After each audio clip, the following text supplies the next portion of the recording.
The experimental human ship Pathfinder tumbled out of the wormhole like a leaf caught in a storm.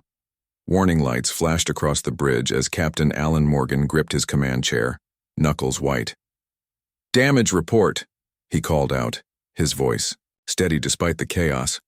The ship's systems flickered back to life one by one. Screens lit up, showing unfamiliar star patterns all around them.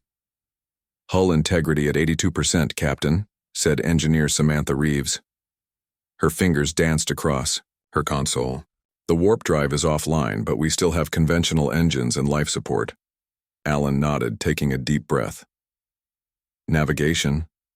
Emma Collins looked up from her station, her face pale. "Sir, I don't recognize any of these star patterns. We're definitely not where we were supposed to be."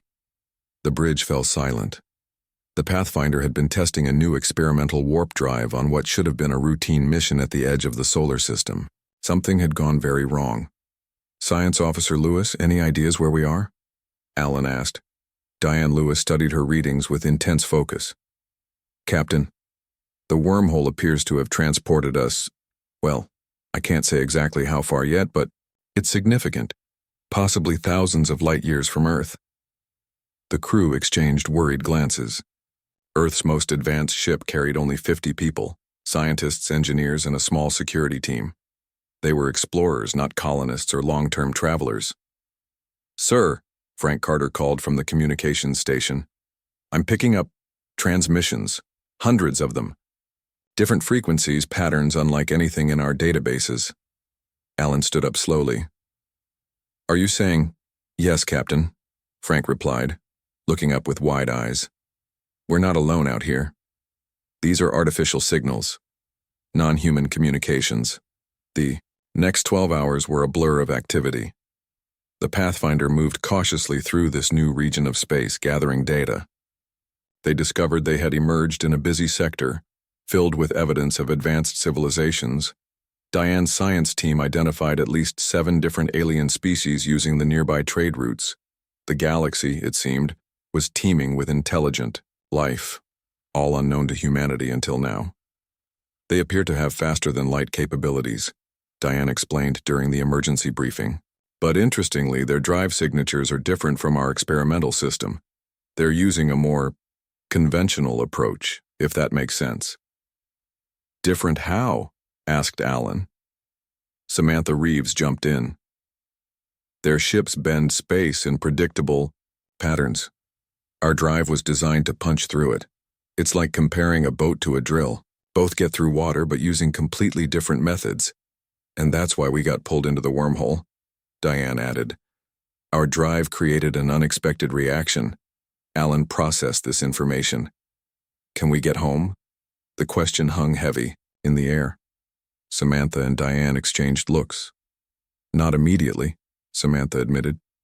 "The drive is damaged, and even if it wasn't, we'd need to understand exactly what happened before risking another jump." Alan nodded grimly.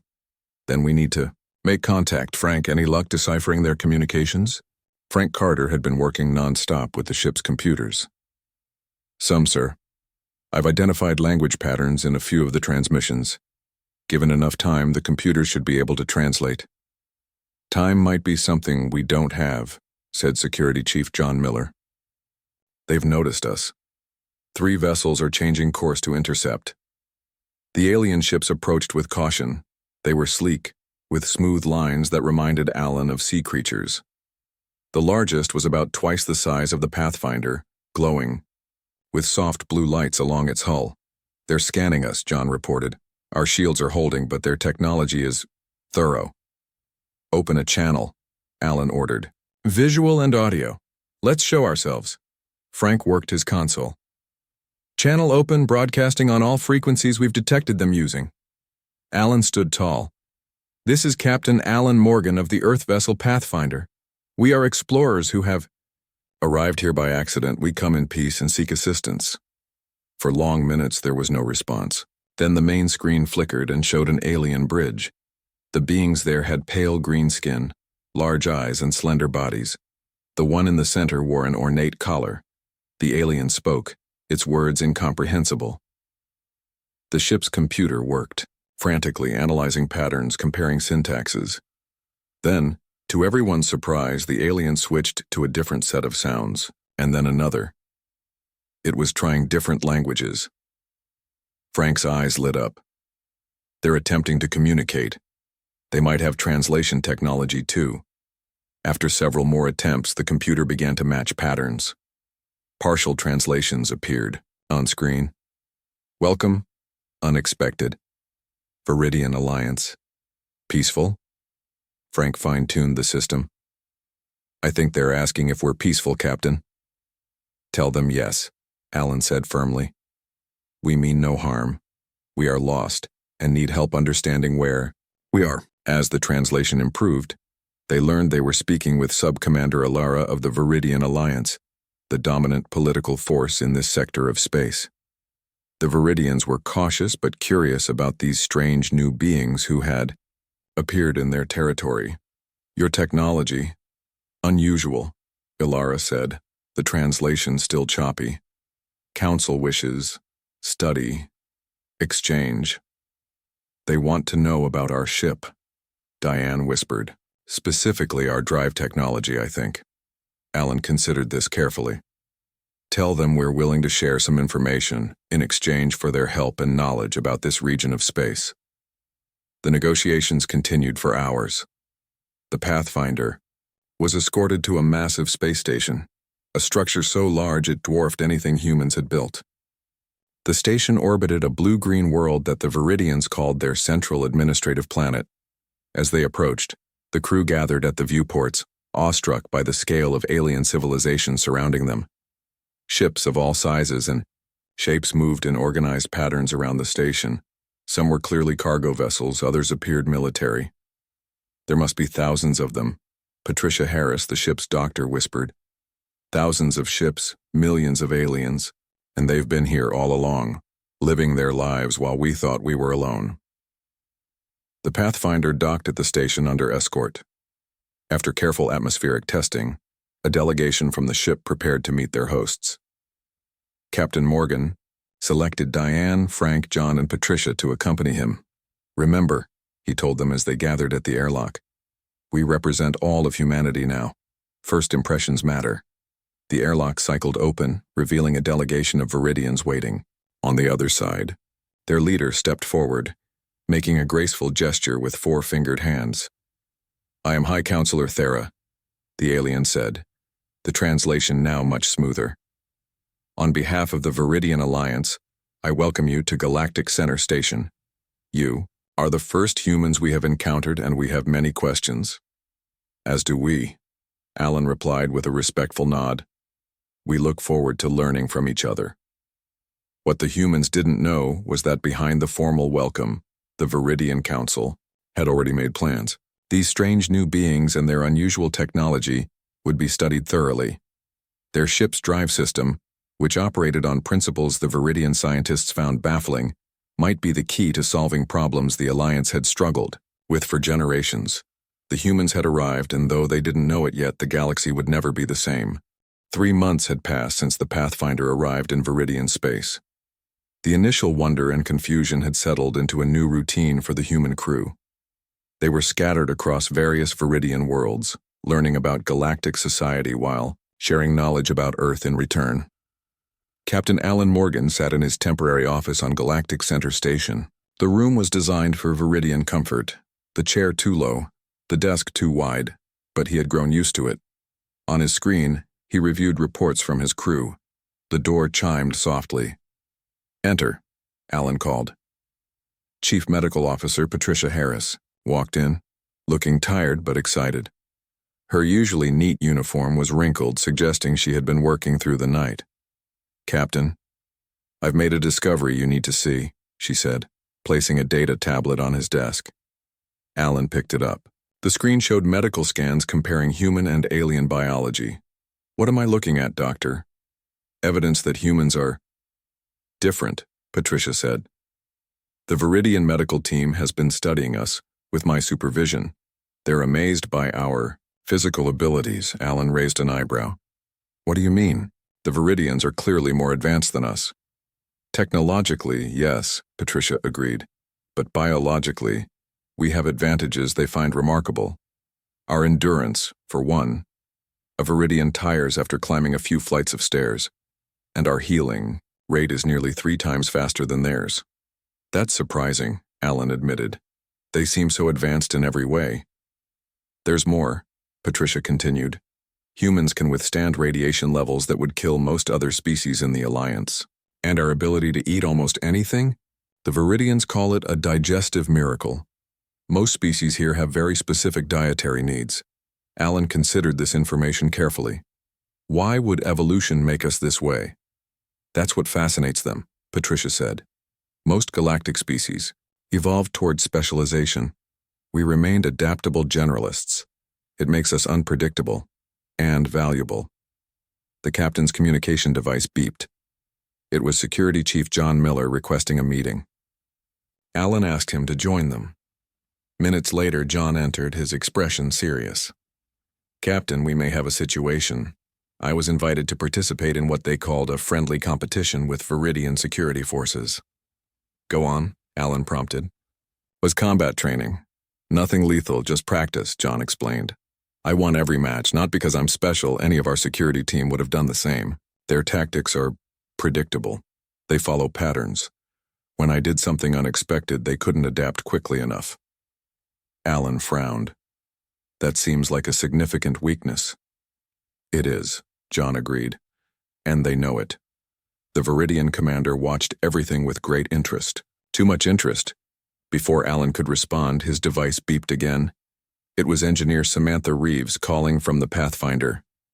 Captain, they finally allowed me back on our ship, she said when her face appeared on screen. I've been monitoring the Viridian engineers who've been studying our drive.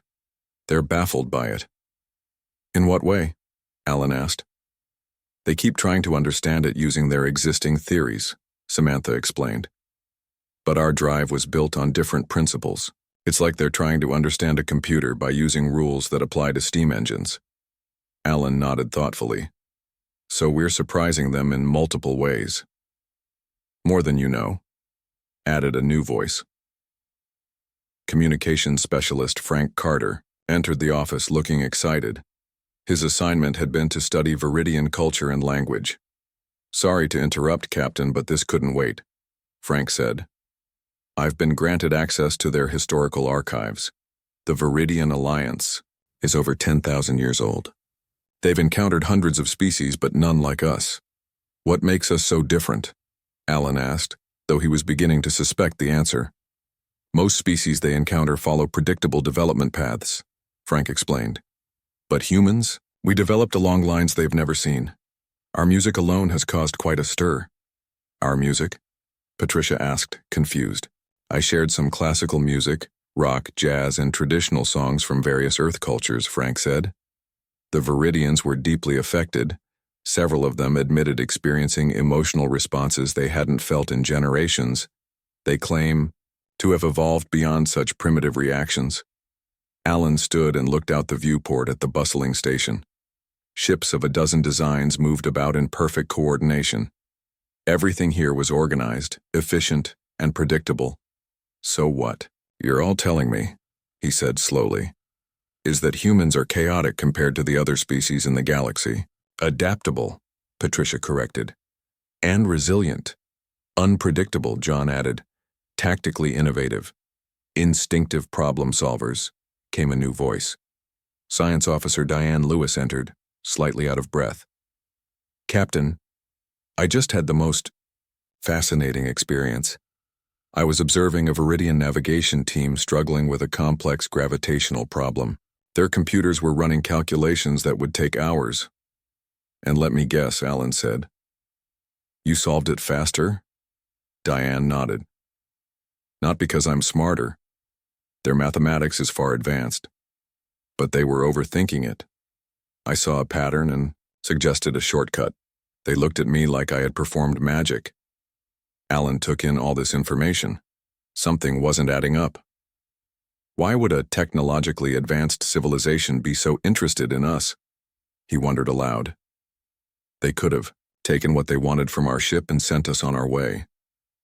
I may have an answer to that, Frank said quietly. In the historical archives, I found references to something called the Rim threat. It's mentioned in restricted files, but the security wasn't designed to keep out someone using human hacking approaches. The others looked at him with surprise. What did you find? Alan asked.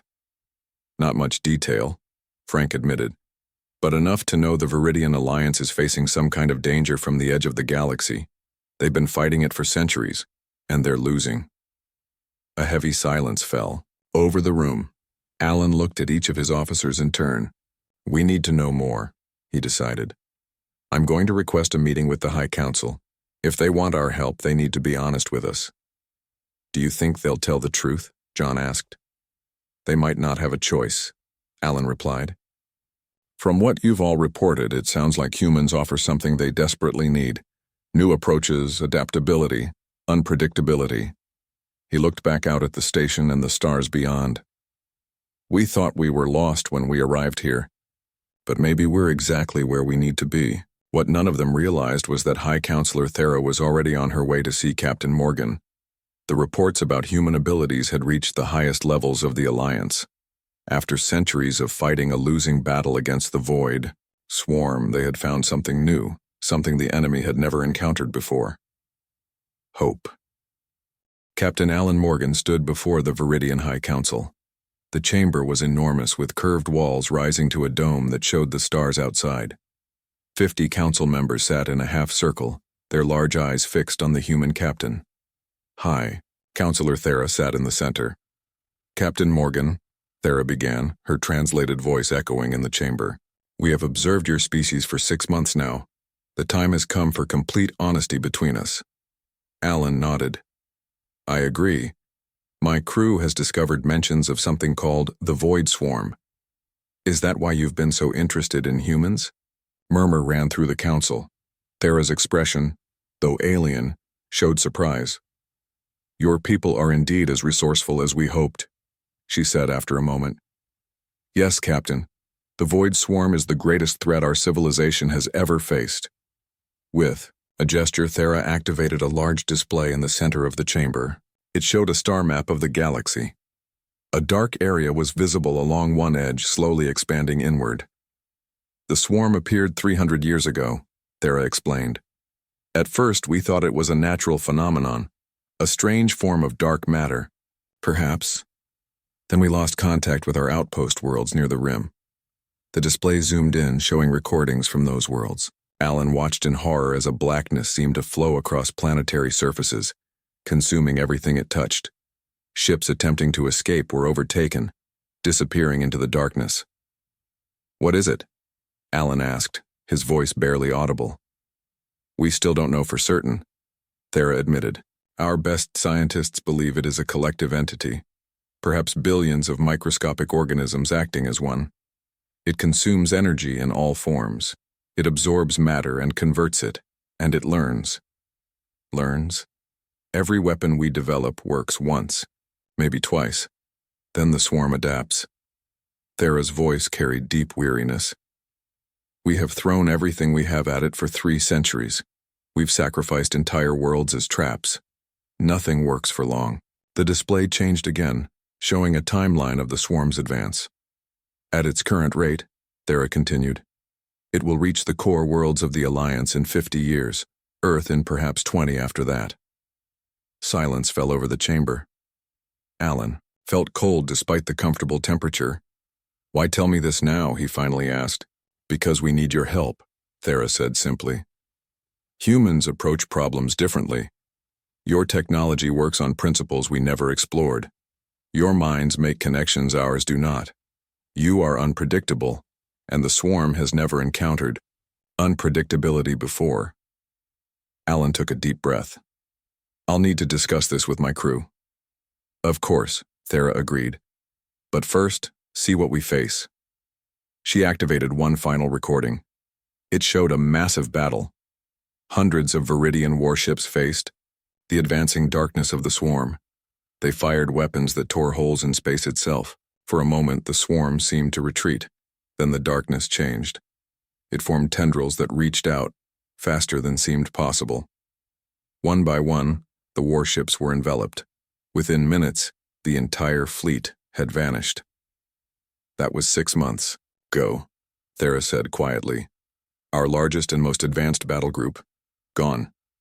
Back on the Pathfinder, Alan called an emergency meeting of his senior officers. They gathered in the ship's conference room, faces grim as he replayed the recordings from the council. That's what we're up against, he concluded. The council has granted Engineer Reeves and Science Officer Lewis access to all their research on the swarm. Samantha Reeves looked up from her notes. They've already shared some data, Captain. Their scientists have been studying the swarm for centuries. It's overwhelming. But they're missing things, Diane Lewis added, her eyes bright with scientific curiosity. They approach problems with such rigid thinking. I've already spotted 3 avenues of research they never explored. What about our drive technology? Alan asked. Could it be weaponized against the swarm? Samantha nodded slowly. Possibly. Our drive creates ripples in space-time that might disrupt the swarm's ability to coordinate its parts. It's worth investigating. Security Chief John Miller leaned forward.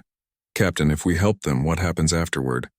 We're still stranded far from Earth, and now we know Earth itself may be threatened eventually. It was a question Alan had been wrestling with. I don't know, John, but we can't ignore this. If the swarm is as dangerous as it seems, we have a duty to help, both to the Viridians and to Earth. I think we should help, Patricia Harris said firmly. The medical data I've been studying shows the Viridians and other Alliance species aren't built for this kind of fight. They evolved in stable environments with few predators. Humans evolved on a world that tried to kill us at every turn, Frank. Carter nodded in agreement. Their cultures value harmony and predictability.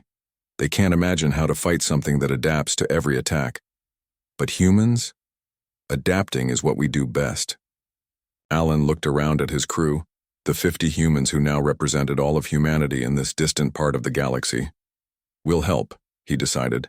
But we're going to need resources, access to their technology, and the freedom to try approaches they might consider unusual. Later that day, Alan returned to the council chamber alone. The council members waited silently as he approached the center of the room.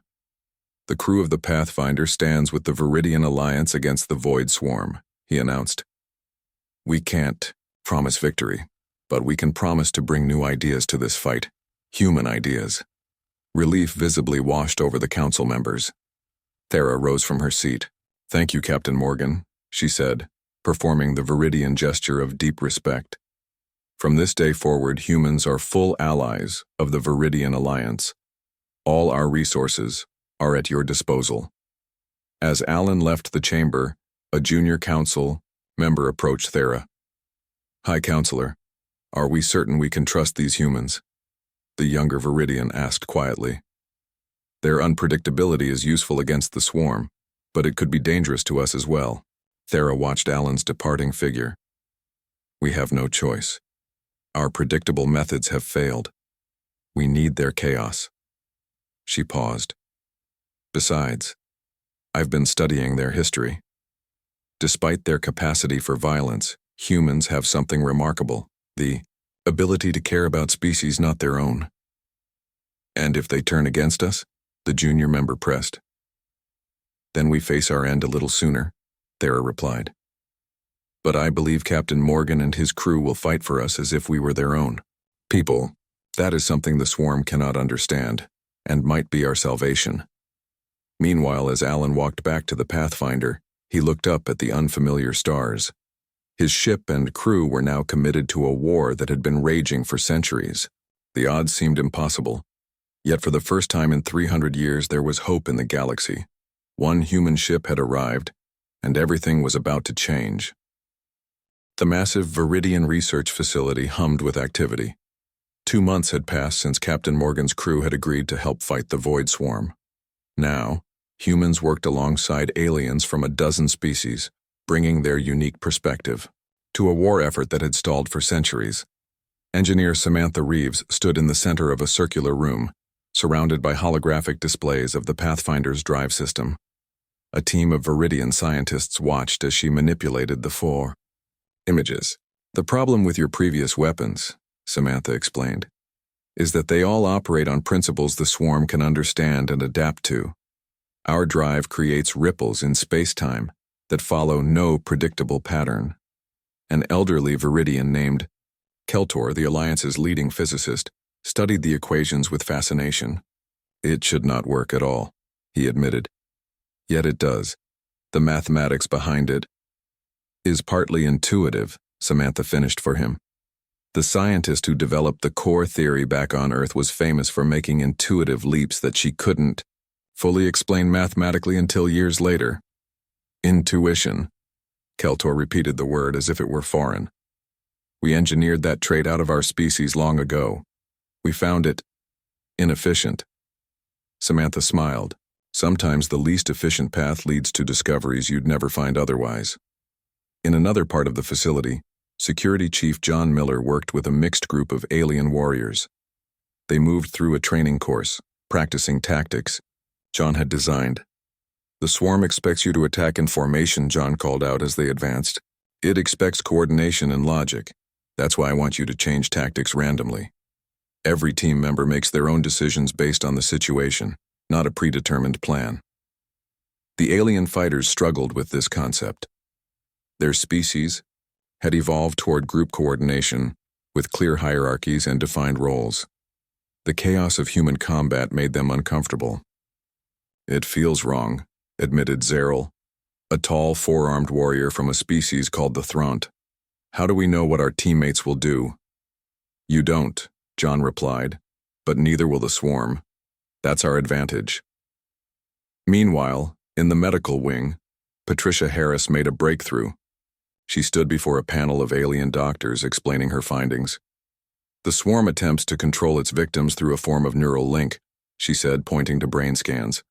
It connects to thought patterns and takes control, but look at the human brain structure compared to Viridian. The scans showed clear differences. Where Viridian neural pathways were organized in neat, predictable patterns, human brains appeared chaotic by comparison. Our theory is that human thought patterns are too random for the swarm to easily control, Patricia continued. We make intuitive leaps. Our minds wander. We even dream in ways your species doesn't. The swarm might find us indigestible. On the command deck of the research station, Captain Alan Morgan met with High Counselor Thera and her top military advisors. Frank Carter stood beside him, having become skilled at interpreting the nuances of Viridian communication. The modified Pathfinder will be ready for testing in 2 weeks, Alan explained, pointing to a tactical display. We've adapted our drive technology to create a disruption field that should prevent the swarm components from communicating with each other. And if it adapts to this weapon as well? Asked Fleet Commander Varen, Thera's military leader. Then we have backup plans, Alan assured him. Unlike previous approaches, we're not betting everything on a single weapon or tactic. Humans don't fight that way. Thera studied the human captain with her large, silvery eyes. Your species continues to surprise us, Captain Morgan. In mere months, you've developed approaches we never considered in centuries. Necessity is the mother of invention, Alan replied. An old human saying. Explain, Thera requested. It means we're at our most creative when survival is at stake, Alan said. Humans evolved on a dangerous world where we were rarely the strongest. We had to outthink our predators. In the communications center, Frank Carter sat alone, late that night, listening to recordings of swarm activity. The Viridians had collected thousands of hours of what they considered random noise, the background emanations from the entity as it moved through space. Frank played the recordings at different speeds, applying pattern recognition algorithms he had designed. For weeks he had sensed something in the noise but couldn't quite identify it. Then, at half speed and with certain frequencies isolated, he heard it. Captain Morgan to the communications center, immediately, he called over the intercom, his voice tight with excitement. When Alan arrived, Frank was practically bouncing in his seat. Listen, he said, playing the modified recording. A series of pulses, clicks, and long tones filled the room. To most, it would still sound like random noise. I don't understand, Alan admitted. What am I hearing? Patterns, Captain, Frank said. Repeating patterns with variations, it's not random at all, it's communication. The swarm is talking to itself. Alan felt a chill run down his spine. You're saying it's intelligent? Not just intelligent, Frank replied.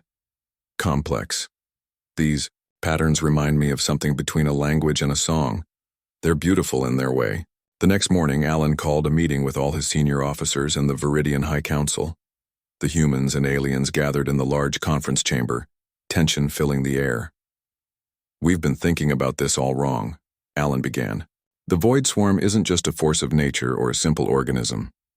Based on communications specialist Carter's discovery, we believe it may be a collective intelligence. Murmurs ran through the Viridian Council members. Does this change our approach? Thera asked.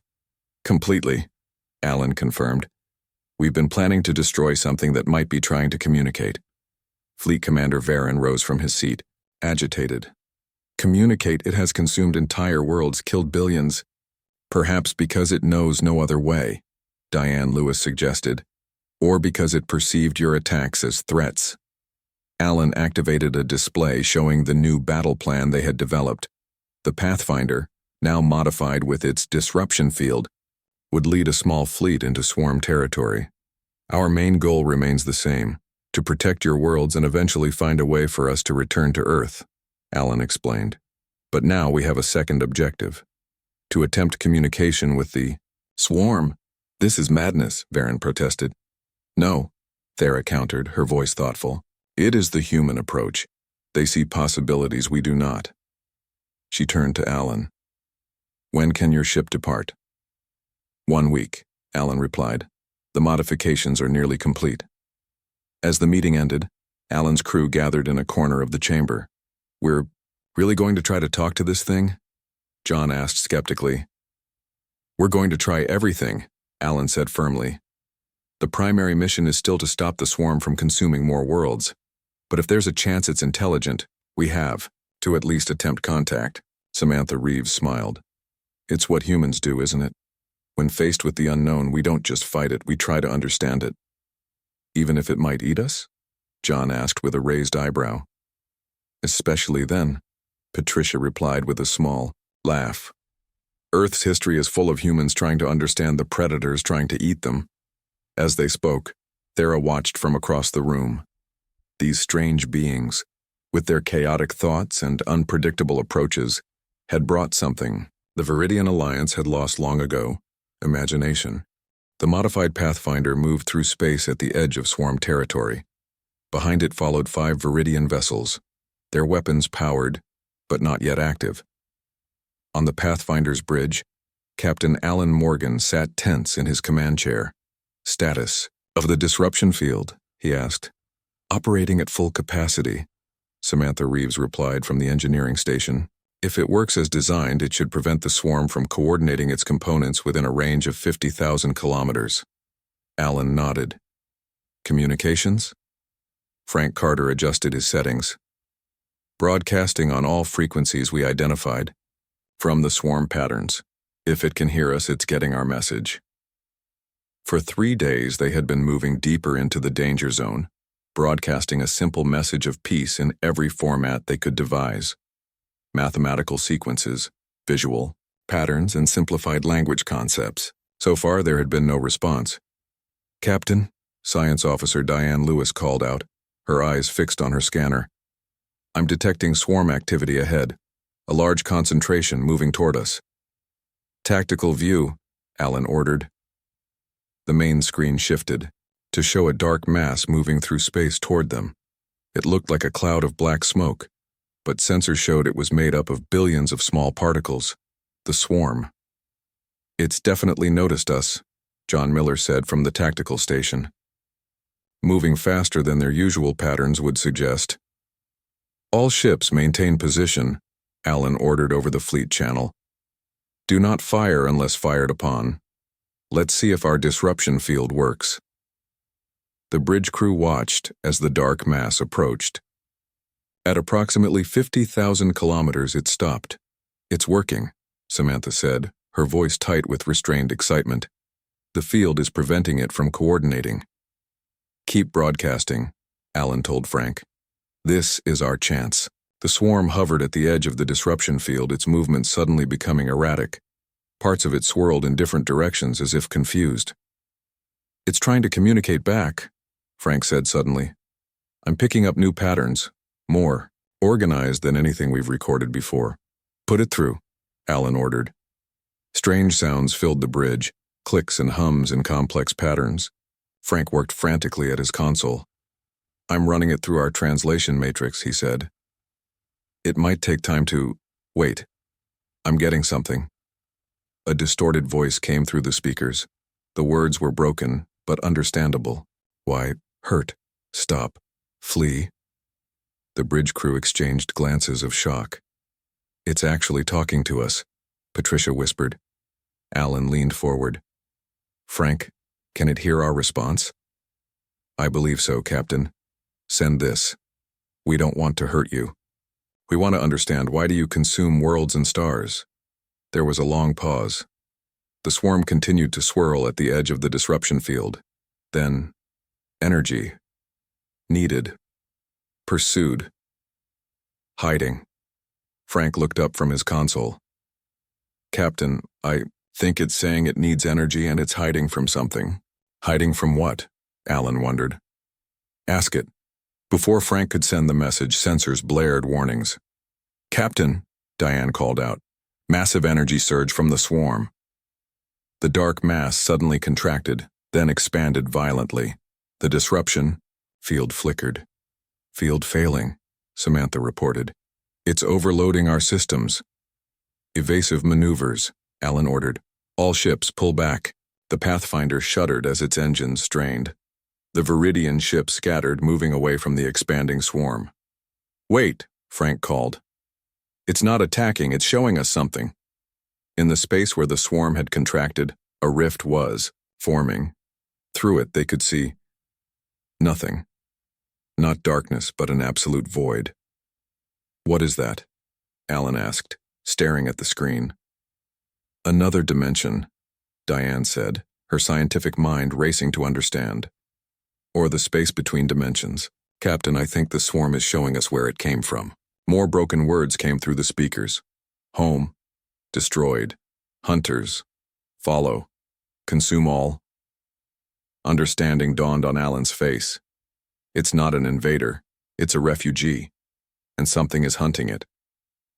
Just then, something began to emerge from the rift. It was darker than the swarm, with edges that seemed to cut into reality itself. The hunters, Frank whispered. All ships, defensive positions, Alan ordered. Samantha, can we modify the disruption field to target this new entity? I can try, she replied, already working at her console. The hunter entity moved with frightening speed, slicing through a section of the swarm. Where it touched, the swarm simply ceased to exist. It's killing it, Patricia said, horror in her voice. Alan made a quick decision.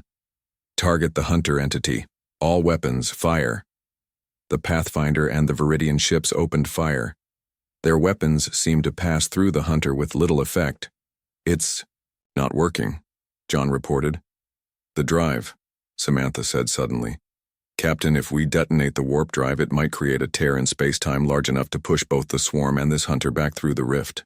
That would strand us here permanently, Alan said.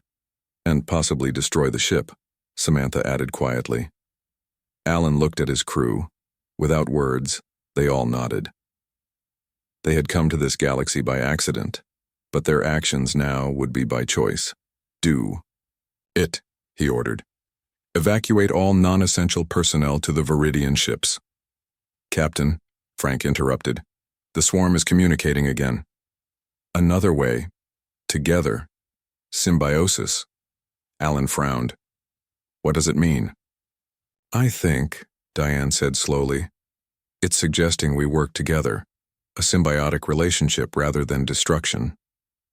Understanding dawned on Samantha's face. The drive doesn't have to be destroyed. We could modify it to create a stable pocket, dimension, a place where the swarm could exist without consuming stars. Could that work? Alan asked. Theoretically, yes, Diane confirmed. We'd need to keep the hunter occupied while we made the adjustments. Alan nodded. John, coordinate with the Viridian ships. Keep that thing busy. What followed was a desperate race against time. While the fleet engaged the hunter entity, Samantha and Diane worked to reconfigure the Pathfinder's drive. The swarm, understanding their intent, protected the ship, sacrificing parts of itself to block the hunter's attacks. Finally, Samantha looked up. It's ready, but someone needs to stay on board to activate the sequence manually. The automation systems are damaged. Alan stood. I'll do it. No, Captain, Frank said, rising from his station. I understand the swarm better than anyone. I should be the one. In the end, it took 3 of them. Frank to communicate with the swarm, Samantha to monitor the drive, and Lieutenant Greg Baker from engineering to make the final adjustments. The rest of the crew evacuated to the Viridian ships. The modified drive activated with a silent flash of light. A rift opened, different from the one the hunter had emerged from. The swarm, recognizing its salvation, flowed into the new dimension, a place where it could exist without consuming normal matter. The hunter, sensing its prey escaping, charged toward the rift. In a final act of sacrifice, the Pathfinder positioned itself between the hunter and the rift. As the entity struck the ship, the drive overloaded, sealing the rift forever and taking the hunter with it. 1 year later, Captain Alan Morgan stood in his new office on Galactic Center Station. The wall displayed his new title, Ambassador of Earth to the Viridian Alliance. The surviving crew of the Pathfinder had become legends in galactic society. Their sacrifice and innovation had saved countless worlds.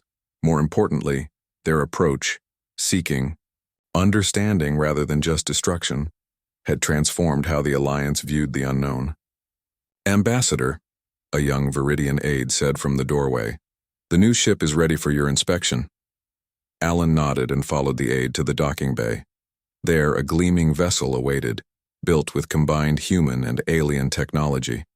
It was named Memory of Pathfinder. Will it work? Asked Thera, now Alan's close friend and ally. The drive is based on what we learned from both our technology and the swarm, Alan explained. It should be able to create a stable wormhole back to Earth.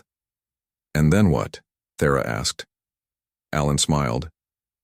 Then we invite humanity to join the stars, not as newcomers or junior partners, but as equals. The galaxy has learned it needs what humans bring. Our chaos, our creativity, our ability to see new possibilities. As they boarded the ship for its test flight, Alan thought of his lost crewmates and their sacrifice. One human ship had arrived, by accident, and through understanding rather than conquest, had changed the galaxy forever.